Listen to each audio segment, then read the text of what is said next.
दोस्तों good morning. कैसे आप लोग हैं? उम्मीद है कि आप लोग अच्छे होंगे। चलिए एक बार फिर से हमारे YouTube channel target with Rajiv Ranjan पे आप लोग का स्वागत है। तो चलिए आप लोग के लिए लेटेस्ट अपडेट आया है सातवां चरण को लेकर।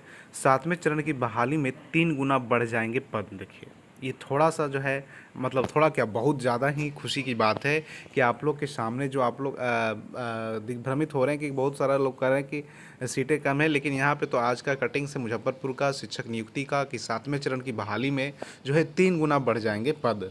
समझ सकते हैं आप कि ऐसा मैं नहीं कह रहा हूँ, ये एक पेपर की कटिंग्स कह रहा है कि वरीय संवाददाता सातवें चरण की बहाली में, चलिए इसको हम कवर करते हैं।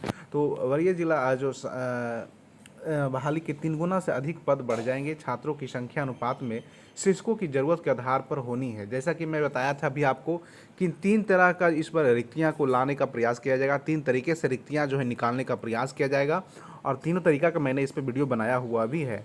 तो ऐसे में इस बार बहाली में मद के काफ़ी बढ़ने का अनुमान है और विभिन्न नियोजन इकाइयों से मांगी जो गई रिपोर्ट है उसके आधार पर यह संख्या 4,000 से अधिक होगी। और पहले केवल सेवानिवृत्त और खाली रह गए पदों का नियोजन होता था। देखिए पहले क्या होता था, सिर्फ खाली जो पद होते थे उसका और सेवानिवृत्त इस बार जोड़ा गया है।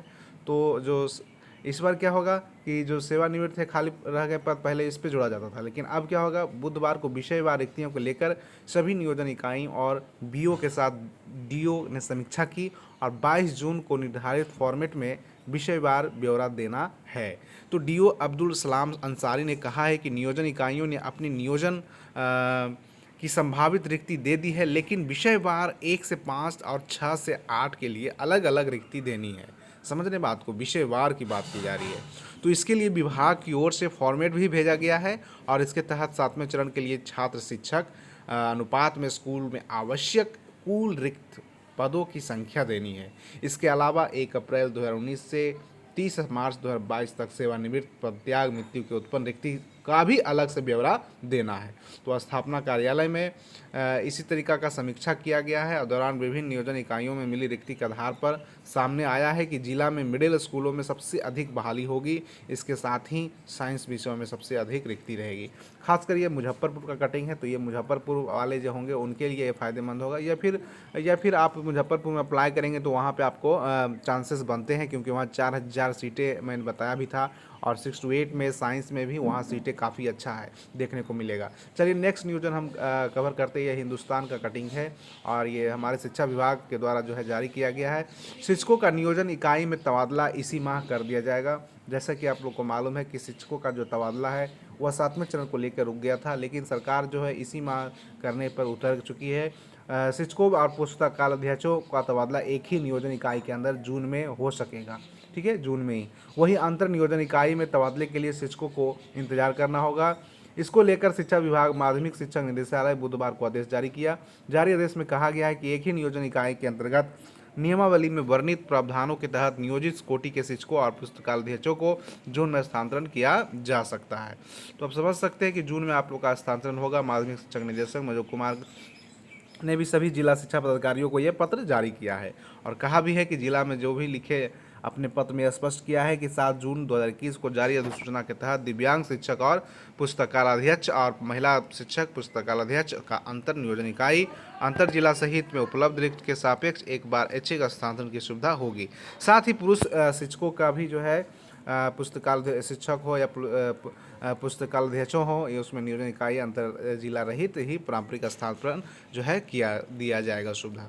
तो बिहार में जो है इस तरीका का जो है पोर्टल तैयार कर चुका, शिक्षा विभाग पोर्टल तैयार कर लिया है और स्थानांतरण भी जो है की जानी है। तो इस तरीका से आप समझ सकते हैं बिहार में पात्रता परीक्षा जारी रहेगी, ऐसा हमारे शिक्षा मंत्री जो हैं विजय कुमार चौधरी, उनका कहना है कि बहुत लोग भ्रमित हो गए थे कि अब सातवां चरण के बाद भविष्य में होगा ही नहीं बिहार शिक्षक पात्रता परीक्षा। ऐसा कुछ नहीं है।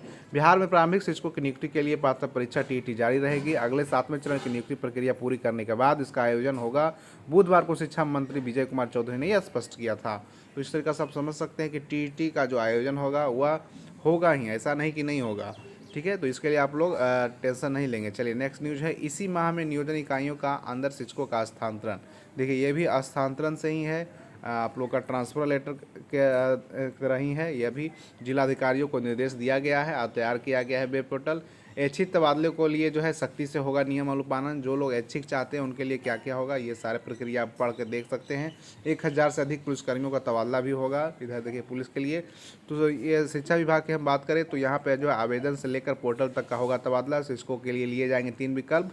पुरुष शिक्षक पुस्तकाध्यक्षों का होगा प्राथमिक तबादला। जिनकी सेवा 3 साल पूरी हुई है वही आवेदन कर पाएंगे। अनुशासनिक कार्रवाई के अधीन नियमित महिला दिव्यांग शिक्षक पुरस्कार तबादले के लिए इन्हें नहीं कर पाएंगे। जिनका दाग है अथी में सर्विस बुक में उनको नहीं मिलेगा ऐच्छिक।